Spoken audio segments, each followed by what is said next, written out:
মই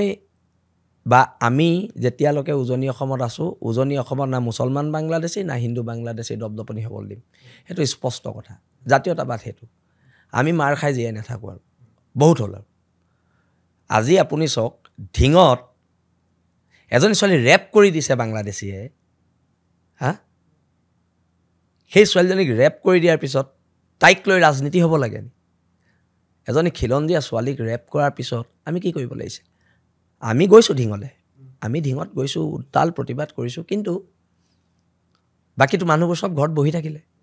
কিয় সকলো অসমৰ খিলঞ্জীয়া মানুহ ঢিঙলৈ সেইদিনা নাহিলে কোনোবা বঙালী এটা আহিব আহি পেলাই শ্বহীদ বেদীটো গুৰ মাৰি দিব হ'ব পাৰে নেকি এনেকুৱা কথা শিৱসাগৰত এজনী ছোৱালী হেৰিত বহি আছে টেম্পু এখনত বহি আছে মাৰোৱাৰী মানুহকেইটামানে গৈ ধাম ধুম মাৰি দিছে তাৰপিছত তাইক ভিতৰত ভৰাই কৈছে তই ল'ৰা নে ছোৱালী কাপোৰ খোল হা আমি কি এনেকৈ জীয়াই থাকিম নেকি আমি এই নামনি অসমখনটো শেষেই আজি নামনি অসমৰ আপুনি প্ৰত্যেকটো সমষ্টিত যাওক এটা খিলঞ্জীয়া মানুহ জিকিব পাৰিব নি এটা খিলঞ্জীয়া মানুহ গৰীয়ামৰীয়া মানুহখিনি কথাই ক'লোঁ যিখিনি খিলঞ্জীয়া মুছলমান মানুহ এটা মানুহ তাৰ পৰা MLA হৈ আহকচোন গোটেই বাংলাদেশে গ্ৰাস কৰি পেলালে আমি ত্ৰিপুৰাৰ নিচিনা হৈ গ'ল মানে ত্ৰিপুৰাতকৈ ভয়াৱহ হৈছে আমাক ত্ৰিপুৰাতটো কেৱল মাত্ৰ বাংলাদেশীৰ আগ্ৰাসন আছিলে বঙালী বাংলাদেশী আগ্ৰাসন আছিলে আমাৰ ইয়াত অৰ্থনৈতিক আগ্ৰাসন মাৰোৱাৰীয়ে কৰিছে মিয়াই কৰিছে মাটি দখল বঙালীয়ে কৰিছে ব্যৱসায় বিহাৰীয়ে কৰিছে ব্যৱসায় অৰ্থনীতি দখল আমাক শত্ৰুক আমাক চাৰিওফালৰ পৰা ঘেৰি আছে আৰু আমাৰ মানুহবিলাকে ঘৰত বহি ল'ৰাটোৱে চাকৰি এটা পালেই হয়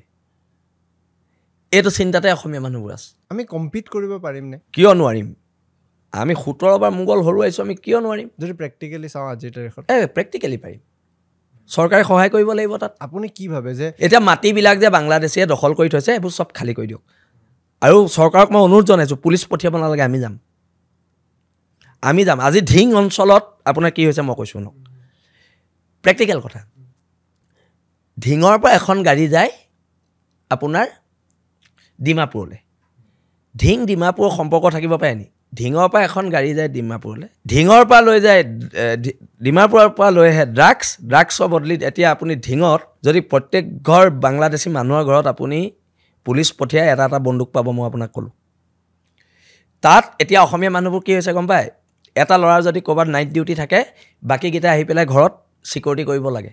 স্প্ৰে মাৰি ছোৱালী ৰেপ কৰি গোটেই বস্তু লুটি লৈ গুচি যায় বহুত কেছ ওলাইছে মাজতে পহৰা দিয়ে আপুনি ঢিং অঞ্চলত গৈ সোধক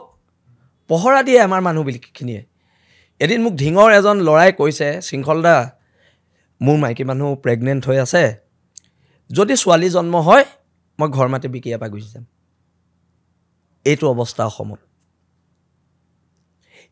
অৱস্থা অসমত